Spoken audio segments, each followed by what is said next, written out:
We're Batman at 89.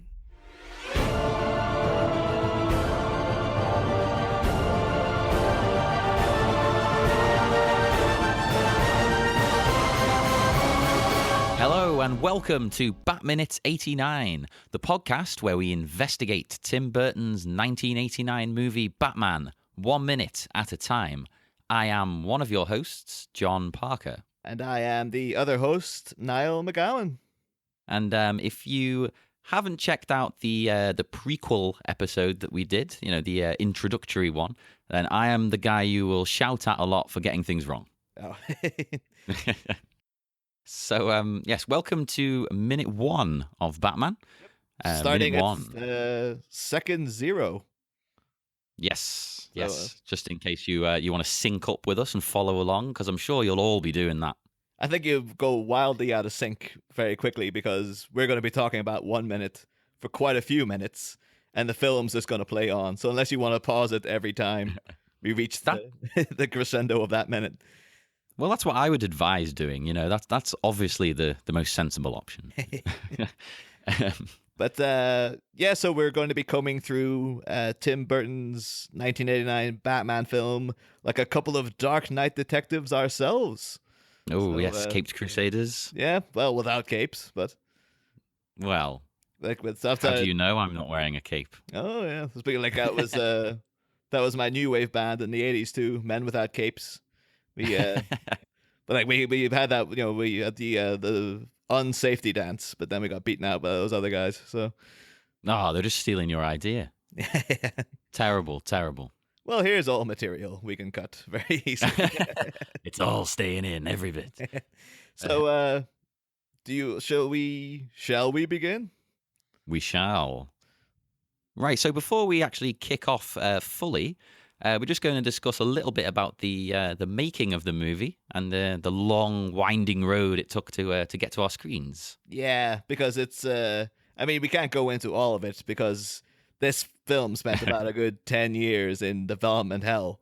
Oh, God, yeah. Like a long, long time in production. But we'll do a brief run-up because, in the opening minute, it's all names. Spoiler for the rest of the episode. But, there's not much action. So, well, I find the names thrilling, but yeah, okay. But, so essentially in the setup of this film coming out, we in the mid 70s, Batman, in the words of DC President Saul Harrison at the time, Batman was dead. So it was post cancellation of the 1960s TV show, the Adam West's Pow Wham, all that stuff. All that good stuff. Oh yeah, it is good. Yeah, but it run its course, hasn't it? Oh yeah, it's actually it's a very enjoyable thing in its own right, but it's not Batman, not really. So not to the purists, but so it's by that time though, that's the public consciousness is Batman was like a silly campy TV show that's gone now. But in the comics, it was getting back into this the original formation of the character, which was the Dark Knight detective, forlorn, foreboding, broody vigilante. You stole my word. I was going to say brooding. Oh, but sort of like what you call the Rocky Horror term, like the creature of the night. The creature of the night. But that's staying in. I'm not cutting that. But so and then that's happening in the comic books, and you're getting a introduction of characters like Ra's al Ghul, and there's like a 6-issue run called Strange Apparitions, which actually has a big impact on this film in terms of like inspiration. It was actually written by Steve Englehart, who did script treatments for this film at one point. Oh yeah. But anyway. Around 1979, producers Michael Uslan or Uslan, anyway. Yeah, I'm not sure on the pronunciation either. I've looked it up, and it seems to be just however you like. I'm sure we'll be corrected on that, but whatever. Uslan, take your pick. But he and Benjamin Melnicker, they purchased the rights, and they go about trying to get a Batman film made. And what they want to do is take it back into that, the dark foreboding, the creature of the night, like that's the old school dark Batman who was incredibly popular today, uh, most likely from the success of this film, really. But Oh yeah, yeah, definitely. But I mean, I know CBS at the time wanted to make something really different, didn't they? Batman in outer space. oh god, yeah. I mean, that could be great in its own right, but I don't know if they want to go like, oh, we'll go dark as all hell and then send him to space. I'm assuming they were like, no, this is like Adam West in space. But Well, no, that would have been the same trajectory that the Leprechaun movies took, anyway. the thing is, I'd watch that today. Like even in the vein of the old '60s show, if they just went, oh, we're Oh doing yeah, that, but it's in space. Great. sold. Yeah. Yep. But anyway, as you say, Batman Outer Space didn't have legs, didn't go anywhere, and neither did any the script. It didn't really go forward. Apparently, they shopped it around all the major studios. Were constantly told no. At one point, they had briefly had Guy Hamilton, who did like a lot of he did like Goldfinger and Oh yeah. mostly known for Bond stuff. He was attached, but that didn't come to fruition either.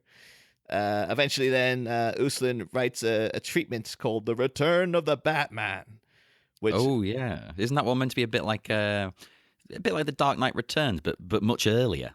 yeah, it's essentially like he himself has said it's like almost identical in tone and approach as The Dark Knight Returns, but it's way way before, which is kind of indicative of because modern like most people think now like, oh, Dark Knight Returns came out, then Tim Burton's Batman, so what, like that was Yeah. obviously influenced by the darkness in that comic book. And it was to a certain extent. Like that's the success of that definitely helped get this thing made. But Oh yeah, definitely. the dark approach was a thing they were planning way from the get go. Like that was the mission statement from day one. Yeah, that was their plan all along. Yeah. So uh, uh, but that gets shopped around. Eventually, John Peters and Peter Guber, they come on board. They very much take this project to heart. Eventually, we get another Bond veteran, Tom Mankiewicz, or Mankiewicz. Oh yes. He writes a script that's very different from the one we ended up getting, but it has features the Joker, but it's got Silver St. Cloud, Rupert Thorne, Robin, which were elements that were like were consistently used, but just in a very different way from this script. And I think we'll talk more about this script because it's openly available on the internet. You can read this at your own leisure. But I'm sure Yeah, this is one of the few scripts that we've got for this. We've got a couple, a selection. Oh yeah, it's difficult to keep track because like, was that in draft one or what? So you really have to keep an eye on this. But we'll be talking about the Mankiewicz script once we get into the main body. Yeah, so then we and Mankiewicz again. He was a guy who was very much. He complained about like the '60s TV shows. Like, oh, I think one of the things he said was like, oh, they were borderline giving him like a bad toothbrush and stuff. So we had to, I think he said he wanted to make him like one step away from Charles Bronson and Death Wish. Which Hey, is, I probably had a bat toothbrush as a kid, you know. probably, I'm sure bat toothbrushes are like a major component of like DC's like merchandising market. It's just like, oh, of course, yeah, get the bat toothbrushes out. Hell yeah! Even to this day, I have seen a bat toothbrush. So yeah. It's like at Mankiewicz. Not wrong. That's why his script didn't work. They were just like, he's not even trying to push the toothbrushes in. we got a whole warehouse full of these things. We need to shift them. But yeah, and while this is all getting worked on, Ivan Reitman, who we all know from Ghostbusters, he's attached for a while. That would be good. He'd be fantastic on this. Oh, it would have been very interesting to see.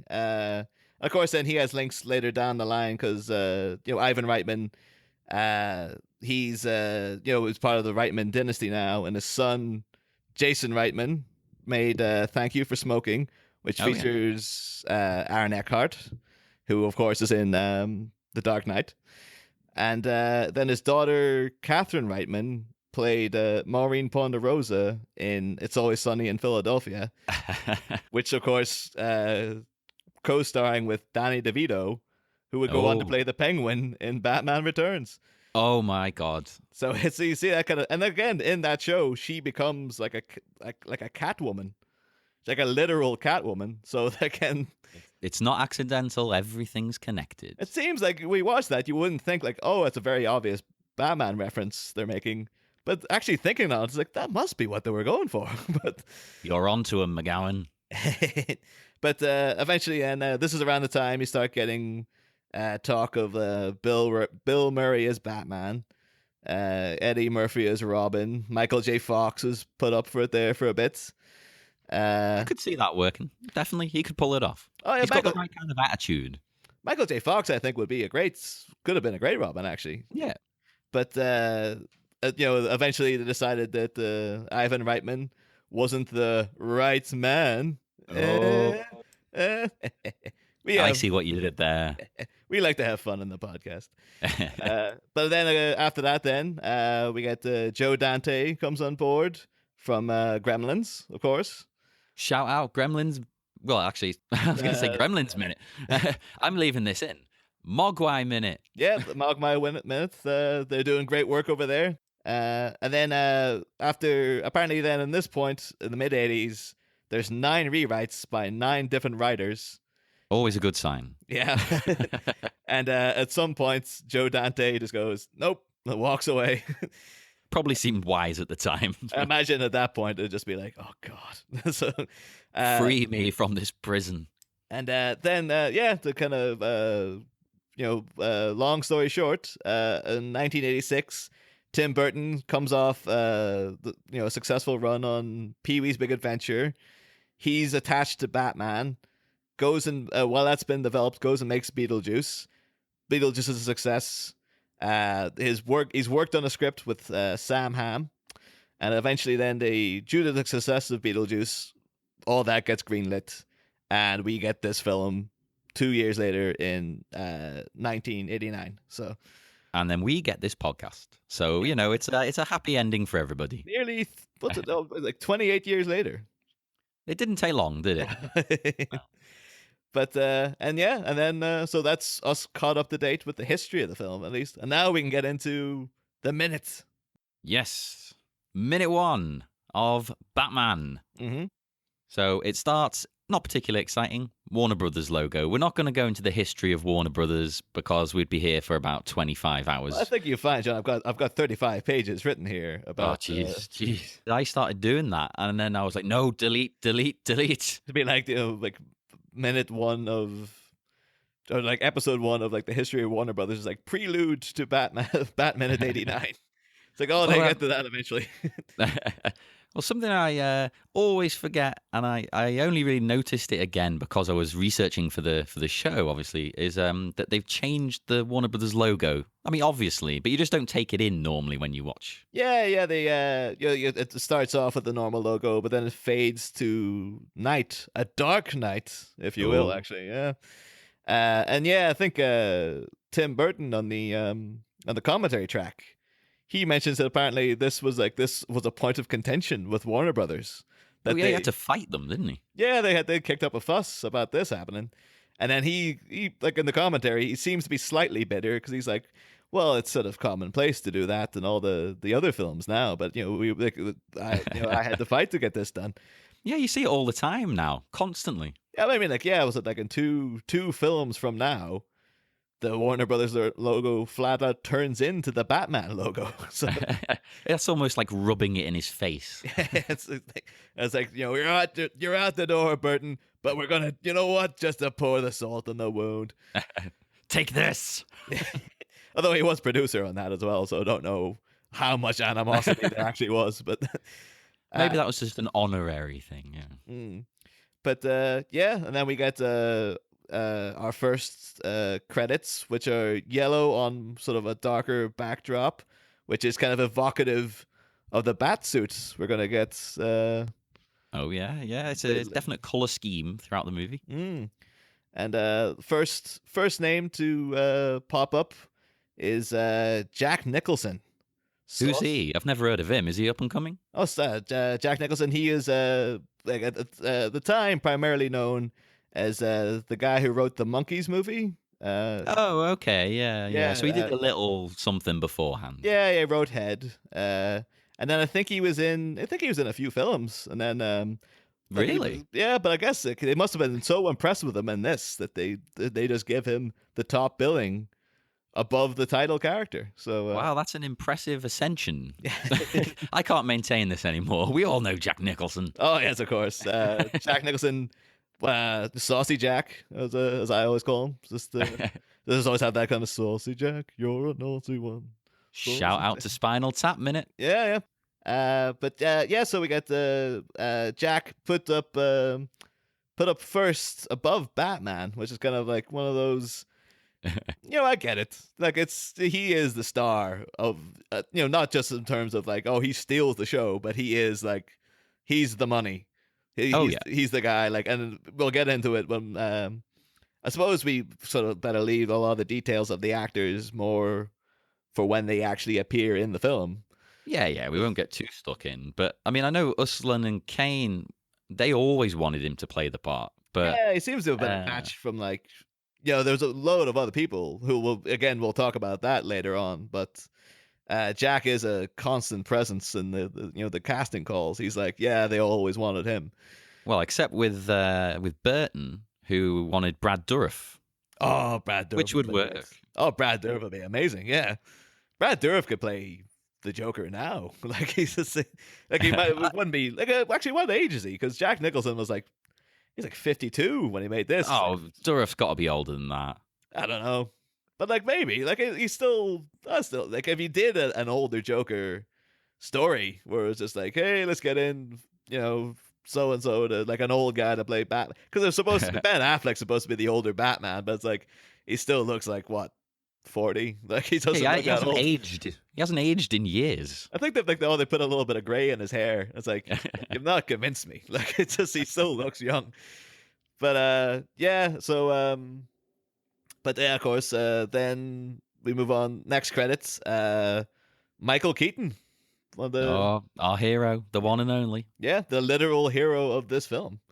But a little tidbit with Keaton. Wasn't a fan favorite to play this part.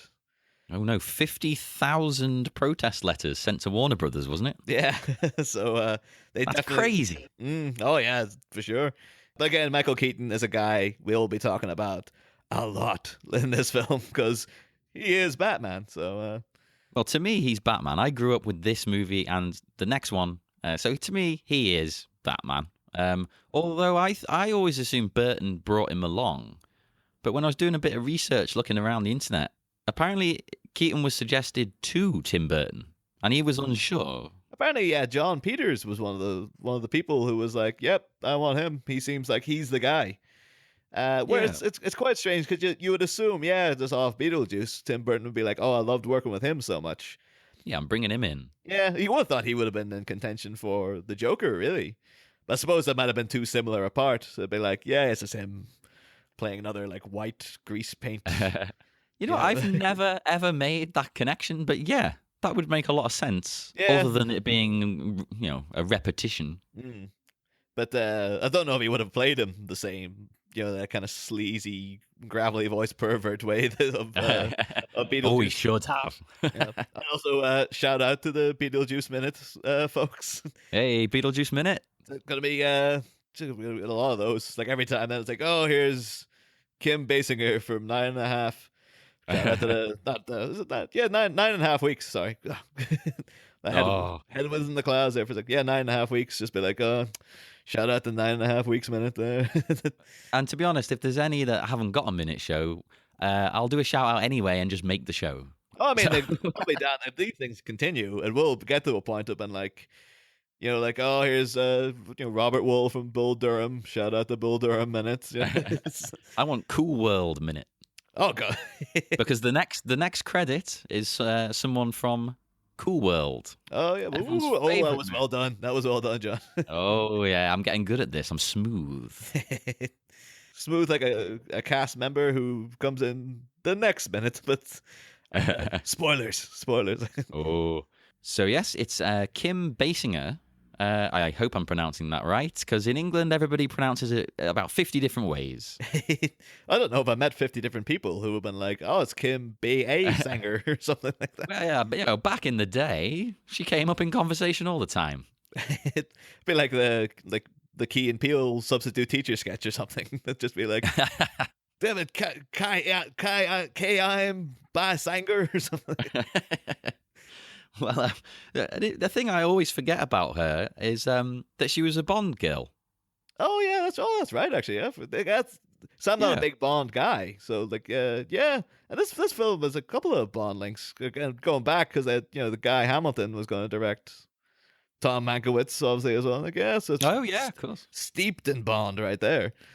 It is, and of course, though she wasn't the original choice because we were going to get Sean Young playing the part, weren't we? Yeah, apparently Sean Young was like, I don't know if they started filming with her, but yeah, she was very, very much like that was her part. And then horse riding accident. I think she Ouch. Injured her collarbone and her shoulder. But yeah, she's then obviously she had to step aside, and then her story with Batman isn't done, but we'll get to that another day. But no, I suppose like yeah, Kim Basinger is just still banging away. She's in 50 Shades Darker, isn't she? I think was her latest one. Oh God! Oh no! Yeah. Oh It's like it claims it's claiming them all. Hugh Dancy, Danny Elfman, no! Kim Basinger. Run while you can. Yeah. Although to be fair, I think it's more financially successful than anything Sean Young's been in. Because Yes, definitely. the last thing I think I saw Sean Young in was like Jugface. And that was a couple of years back. That's a while ago now. Yeah, so it's like a. I mean, if people haven't seen Jugface, it's actually pretty good. But it's like a weird little horror movie, but they kind of it's a plot line that would be impossible to describe quickly. But, Jugface minutes. Yeah. But it's got Lauren Ashley Carter in it, and she's great. So go ahead. Oh. One thing I haven't mentioned yet, or you, neither of us. Oh. The lovely music coming in by none other, of course, than Danny Elfman there on the piano. Yeah, and doing a full orchestral score that is yet to kick into full gear. But yeah, Danny Elfman, I suppose we'll get chatting about him more. Oh yeah, we'll leave it for now. But but he's we're getting the first strains of the Batman main theme coming in. And I suppose we actually need to talk about what's visually happening in the minute on top of that too. Well, I think the music complements the visuals really well because the visuals are. There's not a lot going on, but it's setting an interesting tone that lets you know that this is a new and different Batman. It's not Adam West. You're getting something else. Yeah. I don't know. Like it seems to be like we can't. The reason we're not really talking about the visuals is because at this point you don't know what you're looking at. It's sort of it's gone from that dark sky in past sort of a stone ledge, and now we're going into a tunnel, and you're like it's stone everywhere. It's like, is this the Bat Cave? Is this what is this? Like where are we? And we don't get finding out where we are until minute 3. So you've got a long road ahead of you, listeners. Stick with us, please. But yeah, and then so after Kim, we get the brief mention of the Peters Goober company, and John Peters is a character we'll be talking about throughout the film because he's not known now for just being a bit of a nut, basically. But it's a nice way of putting it. But and then after that, we get the crescendo of the music. Oh, it's lovely here. Actually, no, cut that. We get the brief mention of a Tim Burton film. Oh yeah, how could we forget? I mean, and who's that guy? Tim Burton is a person who we'll also be talking about throughout the podcast in quite some depth because he directed the film, so therefore he's a pretty big deal. No, I thought he wouldn't come up again. I haven't made any notes on this guy. Tim Burton. Yep, that's him. That's the. But yeah, and Tim, you can see what to say about Tim at the minute. apparently, he's had quite a bit of success in the 90s. Some of his stuff lately's not been as good. But on Eh. this film, you can see his marks, but you can also see that it's not quite, a Tim Burton joint completely. Yeah, it's not Batman Returns. Yeah. That's a full Burton. Yeah, but he does not on this particular one. He does not get full creative control.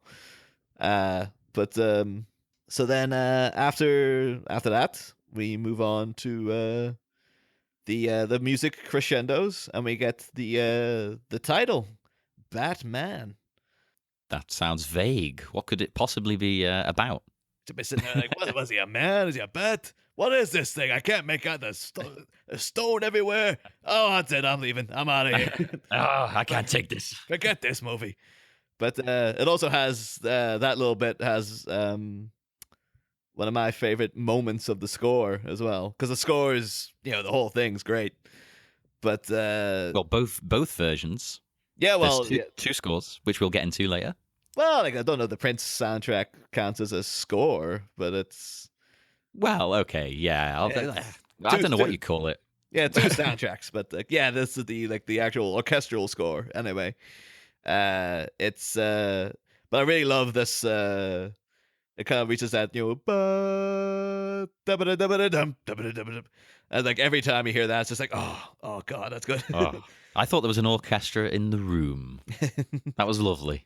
But so we get that big, and then we go with the kind of the marching drums of the score, which is great too. That we go into the rest of the credits. The beginning of the rest of the credits. Yeah. After that, then we get mention of Robert Wuhl, who plays Alexander Knox in the film. Alexander Knox, the character, we'll give him his day in court. But yeah, Robert Wuhl, didn't have that, stellar career, I suppose. But he made that show, didn't he? It was in Arliss. He got his own HBO show. But that's pretty good. So that then it's I think we mentioned earlier, Bull Durham. And then I think I remember he's in the video for Material Girl as well, isn't he? But oh God, yeah. So that's Robert Wuhl. We'll get to him again when we get into the main body of the film. And then next one, Pat Hingle, Pointless Gordon. Yeah, Patty Hing, playing everyone's second to third favorite live action Jim Gordon. Because Gordon in name only, really. And for some reason, he returns in other films. Yeah, so. He's one of the through lines of the first four that would give you an indication that these films are all supposed to be linked together. Because you could change him for anybody else, and no one would notice. I don't think Commissioner Gordon's parts in these films. Again, this is a thing we'll get into. Complete non-entity, basically. He's considering too, the source material they're going from. Even if they're thinking of popular consensus or the public consciousness of Batman, it's the Adam West show.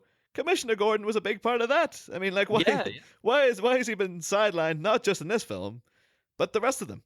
He's all over the damn thing normally, but not in this. Yeah, it was supposed to get in Gary Oldman. You can't get rid of him. He's just, But so Pat Hingle though, that's not to dump on Patty Hing. He's no, he's a fine actor.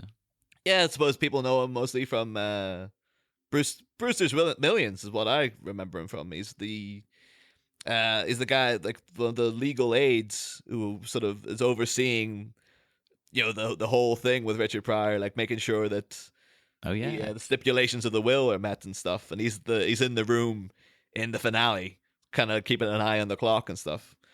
But that's what I majoritarily I think most people might remember him from. Yeah, same for me, to be honest. Shout out to Brewster's Millions minutes as well, which I'm sure is coming any day now. If not, Brewster's Minutes. There you go. Oh, there you go. That's the title. I've done it for you. How can you not make that now? See, they go patent pending.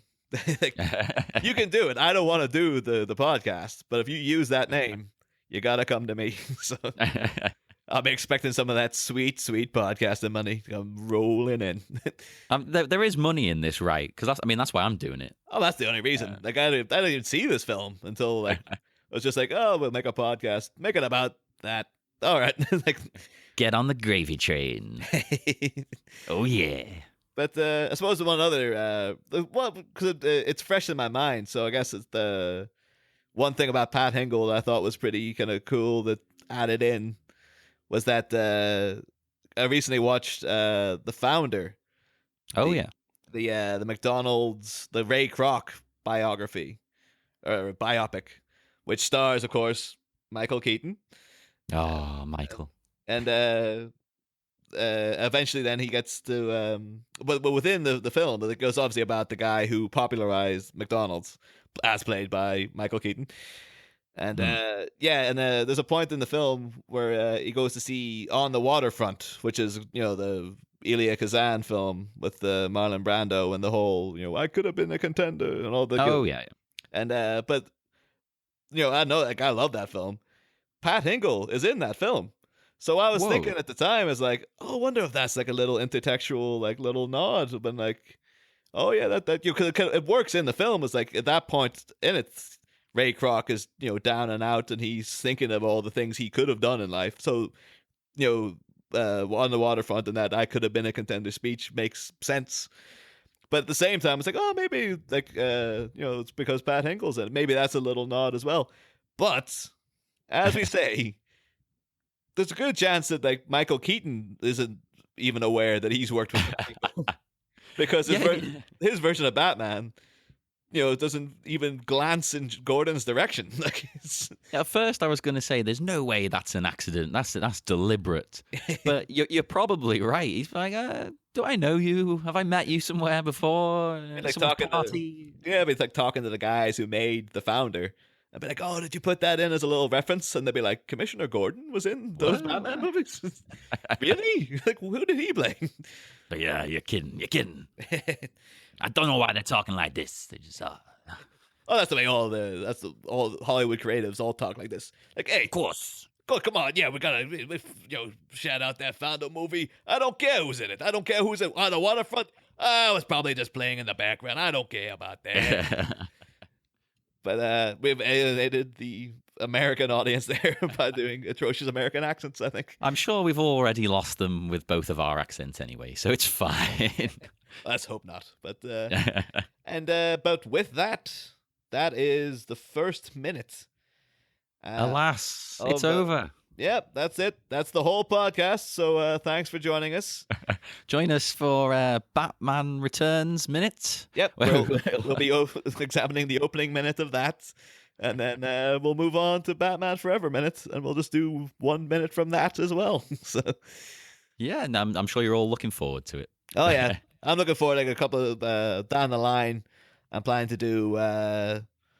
another podcast in the go where I'm just going to be looking into like whatever film is on the TV that minute, and then I'm just going to watch a minute of that and then talk about it. So, although unfortunately, like I think like Red Heat's been on loads, so it's just going to be like, here's another episode of Red Heat Minute. It's the same minute. It's the same minute. We're doing it again. Hey, I like Red Heat. I'm up for that. Let's do it. Red Heat Minute. It's happening. Red Heat Minute probably is on the cards as well. Like it is, it's going to run out. There's to be like, oh yeah, whatever minute. Just like, was it 50 Shades Darker minute is probably actually. Oh no! I'd actually guarantee, even if not done in seriousness, like maybe even done as it because it's so terrible, someone's gonna be like, let's do 50 Shades minute, and like let's just go through it just to see for fun, Oh God! Oh, I pity the person. I pity the fool. Yeah. Oh, like saying that, Mr. T reference, which Mr. T was in one of our favorite films, DC Cab, which was produced underrated. by John Peters. Oh, everything's connected. Yes, it's like Dirk Gently. Like which I'm sure 2 people will understand. But yeah, like how did that do in Netflix? Is that like liable to get a second season, or is it like? Yeah, it was made by BBC, and Netflix have sort of got the right to show it, I think. See, like I was on the, because I remember they did the Stephen Mangan one a couple of years back. So I remember seeing the pilot come on the TV, Yeah. and then like it was like years later, it's like, oh, there's an like American version of it now. So like, Well, like, is this one more successful? Or although that has Fiona Dourif in it, whose dad Brad Dourif we were talking about a couple of minutes ago. Whoa, look, you cannot escape this. Everything's connected. And on that note, we will be signing off. Make sure to check us out online. We're on Facebook. You can just look up Bat Minute 89, or you can join the Bat Minute 89 Listeners Society. And we're also on Twitter, Instagram, Tumblr, all three, triple threat. They're all at Bat Minute 89 as well. Yep. And I just want to give one last shout out to the originators, the masters, the fathers, Star Wars Minutes. You have to go and kiss the ring of the bosses, really. Of course, yes. They demand it. Yeah, Pete the Retailer and Alex Robinson have to give them a little tip of the hat, as because they not only did they bring up this idea, their own show, the Star Wars Minute, is excellent. So it's my favorite show, bar none. Yeah, I like it more than Star Wars. I don't even like Star Wars. it is like it was a punishment. That you're just one day like a self-flagellation. You're like, I'm gonna listen to all this because I hate Star Wars so much, and then ironically, it was just like, oh, actually, this is pretty informative. So yeah, make sure to check out our previous episode, the one to warm you up if you haven't already, and tune in again on Wednesday for minute 2 of Batman. Next time, more names. Will our dynamically mic'd duo, that's a microphone joke, survive the maze of monikers? Will Ray Lovejoy get his editing credit, or will his name end up on the cutting room floor? Join us on Wednesday. Same Bat Pod. Different Bat Minute.